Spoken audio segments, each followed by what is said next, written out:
கும்பராசிக்காரர்களுக்கு பார்த்தடையானால் இந்த ஆனி மாதம் விஸ்வாவசு வருஷம் மன அழுத்தம் கொஞ்சம் அதிகமாக இருக்கும். எண்ணங்கள் அலை மிகவும் அதிகமாக இருக்கும். குருவின் பார்வை இருப்பதனால் ஓரளவு உங்களுடைய உடல்நிலை பெட்டராக இருக்கக்கூடிய வாய்ப்பு உண்டு. குழந்தை பிராப்தி ஏற்படக்கூடிய வாய்ப்பு உண்டு. குழந்தைகளால் பெருமை ஏற்படக்கூடிய வாய்ப்பு உண்டு. காதல் வயப்படக்கூடிய வாய்ப்புகள் நிச்சயமாக உண்டு. அரசாங்க உத்தியோகம் கிடைக்கக்கூடிய வாய்ப்புகள் உண்டு. முயற்சிகளில் வெற்றிகள் வரக்கூடிய வாய்ப்புகள் உண்டு. அது தவிர உங்களுக்கு புதிய வீடு மனை அமையக்கூடிய வாய்ப்பும் தாயின் வழி சொத்துக்களும் தாயின் உடல்நிலையில் ஏற்றமும் இருக்கக்கூடிய காலகட்டமாக அமையும்.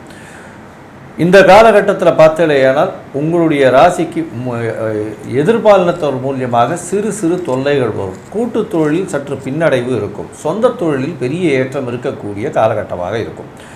மொத்தத்தில் பார்த்தீங்களேனால் இந்த ஆனி மாதம் நல்ல ஒரு ஏற்றமான காலம் இருந்தாலும் 1/7/2025 3/7/2025 வரை உண்டான சந்திராஷ்டம காலங்களை புதிய முயற்சிகள் பயணங்களிலிருந்து தவிர்ப்பது நல்லது அப்படின்றத சொல்கிறோம்.